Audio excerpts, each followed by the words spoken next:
Hi, everybody. Thank you so much for coming today. Gosh, I'm loud. I'm so thankful that you came in to get all this information from so many different points of view. What I plan on doing today is to give you two very simple strategies, life hacks, that can exponentially increase the quality of your life instantly, and specifically in the long term. First, I'm going to give you a little bit of context. For the past 17 years, I've worked with chronic pain conditions and developed a fascia-based approach, completely non-invasive approach for the treatment of chronic pain conditions. Chronic pain emanating from orthopedic issues, neurological, and even some of the more esoteric termed idiopathic conditions. That method, I'm actually not completely going to speak about today. Today, I'm going to tell you something that I believe is the key to the success of the people that I've worked with, that I've had the privilege to work with. And there is literally living proof in this room of what people are capable when they say, I will, not I'm going to try. Okay? I'm going to give even just a few examples because these examples are important to give. They defy current medical literature. And they're in this room. This is actual living proof. One person that had severe spinal stenosis, right? We just heard about that, okay? And had such severe stenosis that there were symptoms all the way down the leg, lovingly referred to as sciatica, and so severe that there was actually drop foot, which is a very friendly sounding term for paralysis of the foot. The nerves from the spine, based on what Dr. Rob was saying, we're no longer conducting electricity properly down there, and that person literally lost the capacity to use their foot. They're sitting here today. 7 years later, they do not suffer from any of this. They have full strength, full mobility in their foot, and do not suffer from their symptoms as long as they do their stuff, okay? As they continue to do their stuff. So, not supposed to be possible, right in this room. One other example, I have 4 people in this room that have the MRI that shows their knees are bone on bone. No more cartilage. Done. All of them, and some, their knees were locked like this, couldn't lengthen it or bend it, so much so that they actually had to be driven over. Well, they're driving themselves over now for tune-ups. They're walking daily. Most of these people are hiking daily. And in case you're wondering if they're 22, all of them, the youngest one is 60 plus. The rest are 60, 70, and 80, okay? So if anyone tells you this is it, no, don't believe them. So let me share with you the key, what I think is the key to their success that has actually nothing to do with the magical therapy work, okay? So first I'm gonna ask you a question. I hope people started squirming a little bit, good, good. So the question is, does anybody in this room think that someone can sit like this for hours on end? Yeah, I see some people shaking their heads. That's right. For hours on end, continue to sit like this for hours on end, and not have possibly various sources of chronic pain. Pick a joint. Okay? Now I'm going to ask you a slightly more complicated question, slightly different. Right? Let's just toggle between those two. Gorgeous. Okay? So, do you think someone can sit for hours on end and continue to do so, like the previous slide and like this one? Come see me, I don't know, like 5 times per week. No one does. No one could stand me that much. Okay? See the entire panel of experts. Go see physical therapist, massage therapist, acupuncturist, even their orthopedic surgeon, but continue to sit like that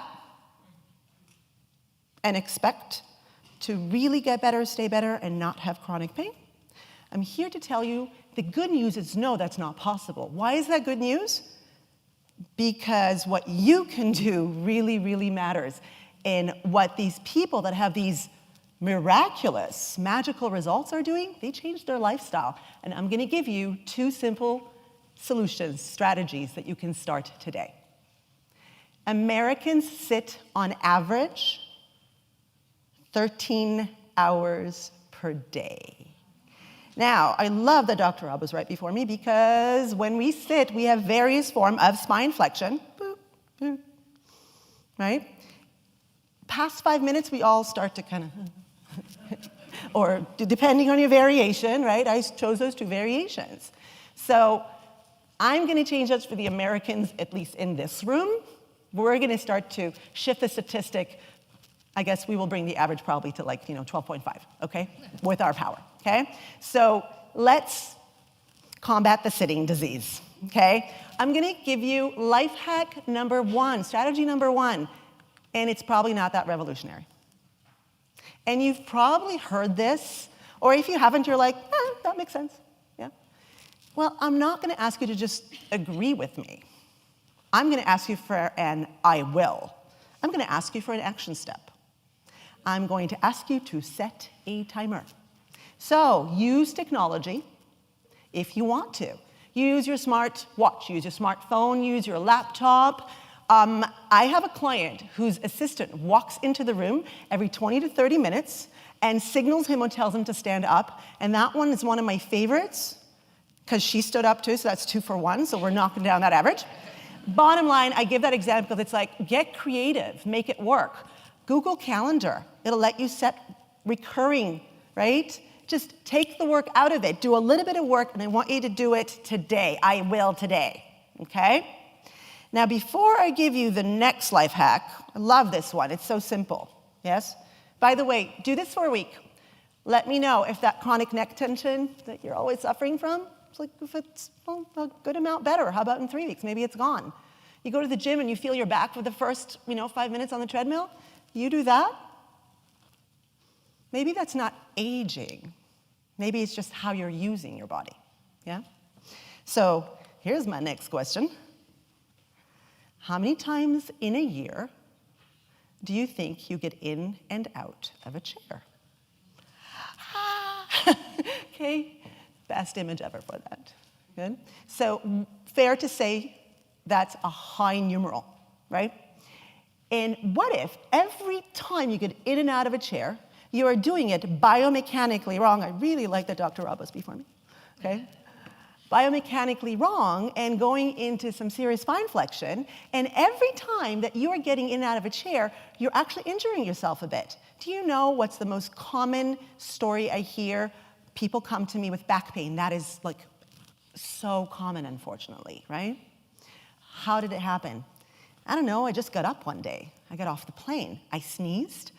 I picked up that glass of orange juice. Can you see the flexion, by the way? Okay. Lifted the toilet lid. Like, that one's really not fun, okay? So was it really the glass of orange juice? Was it just getting up? No, it was repetitive actions, seemingly inconsequential, that have accumulated over time. Again, that's actually the good news, because today I'm going to teach you how to do this properly.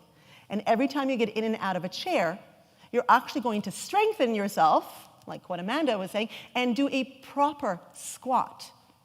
So you're actually going to get stronger and not injured-er. I'm sure that's a word, okay? So we have come up with a really helpful acronym. So life hack number 2 is I'm going to teach you all how to properly get in and out of a chair. And for those who know me, you can see this coming. I'm going to make everybody do it, okay? Action steps, right? So help, and I'm going to break it down step by step and teach it, is hands, eyes, lean, and push. So we're going to start with number 1. My prop. Good. So every time we get in and out of a chair, this is what I see a heck of a lot of. And it's really interesting because until I bring this up to people, they're completely unconscious of doing this. We'll often, if we've been sitting for a while, we'll put our hands on the chair. Yeah, those of you who are aware of it, we'll push up. First thing in the morning when we get out of bed, whoop, we're going to use our hands. Now, can you already see what my spine is doing here? Now, not only is that going to automatically put me into spine flexion, stenosing, is that a verb? Okay, my spine. But also, when it comes to vectors, guess what? If I have my hands here, as I go to load my spine, the vector of force of gravity will go through my lumbar spine and or sacrum. Again and again and again and again, until I sneeze one day, right? My back goes out. So, simple solution. From now on, please have your hands on your thighs. This is really good because guess what? I can get that support after, I've been sitting there for a little bit. I can also push up a little bit. But by putting my hands here, I actually, as I load my spine, am far less likely to do this. But also, the vector of force will now travel in front of my spine and not through me. Okay? So, E is for eyes up. Now, we've all been told, a lot by Dr. Rob, but we've all heard this even before. It's like common knowledge. Don't ever lift anything heavy like this, right?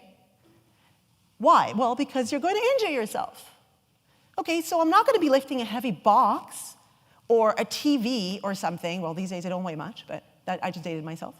But what if you're lifting yourself again and again and again and again and again? That way. And habit number 2 that I see, along with putting the hands here, which also creates it, there's this tendency to just look down. Can you see? Just watch my spine. It's just how we're designed. If my head goes down, my spine will follow. This is cervical spine. This is a spine. These are just areas in the spine. I take my cervical spine down, whoop, flexion. So very simple. Once my hands are here, I'm just going to lift my eyes up and chest up. And I'm going to keep looking up, because this is sometimes what I'll see. This, and the person will stand. Right? Which I'll make sure none of you are doing. I'm watching you, okay? So that is very simple strategy. Then it's important not to, great, Deanna, I'm all set up, and I'm going to try to, right, go straight up. I should not do that too many times in a row, okay? If I try to go straight up, first of all, I put myself at risk of falling backwards, which sounds like a bad idea. But also, now the vector of force of gravity is going down through my entire spine. And that's not a good idea. So once we've got our hands and our eyes and chest up, we're going to hinge from the hips, lean. Now notice, I did not do this. So we've got to have those 2 steps to keep that support in the eyes up and then lean. And then we've got the last one, it's really simple, just push. Okay? And it's a lot easier actually when you do it smoothly, not break it down like that, when we will actually do this together. Okay? So I'm going to demonstrate one more time, and then we're going to do it. So from here, hands, eyes, lean. So not yet, everybody. Good. And push. That'll be what we're going to do. I know, I missed that. Hey, this is great. We just interrupted sitting again. Okay, sorry. Things you think of later. All right. So what we're going to do now, and those of you who just got up, you just got bonus points. Okay? We're going to interrupt sitting because we've been sitting for about 20-some minutes. Okay? And we're going to do it the right way. Now, disclaimer, if anything's really hurting right now in your knees, your hips, and your back, if this is hurting, don't do it. Come see one of us so we can get you back to doing it biomechanically, right? I don't know if that's good grammar, but I'm taking it. So, from here, everybody scoot to the front edge of your chair for me. So don't do it from like back here, okay? We don't want that. Good. Then your feet, you don't want them far away. That creates a longer lever with more force into your spine. So just comfortably underneath you, about hip width apart. Then hands on your thighs. Use your hands and get those eyes up and chest up. Now I want you to pick a point on the screen because I cannot tell you how automatic it is going to be to look down. Okay? So pick a point, don't stop, and then shift the weight, lean and push to stand. Woohoo! All right, action steps. Good. So, to recap, you can sit, you can stand, whatever. What you do matters. What you do a lot, again and again and again, really, really matters. You go somewhere to an orthopedic surgeon, and you're like, oh my God, my back is so much better, I'm sitting right. Right? Yeah. It's living evidence in this room. Form follows function, which is extremely good news because you can change the way you function. If you function differently, your form will change. There are people in here that used to suffer from chronic migraines. 5 years ago was the last time, if not more. Doesn't exist anymore. People who live with chronic years of plantar fasciitis. What plantar fasciitis? Okay, doesn't exist anymore. It's amazing what can be helped by learning to do things better. I love how people are like sitting straighter right now. This is awesome. So change your form, change your life. Someone tells you you can't, Please don't believe them.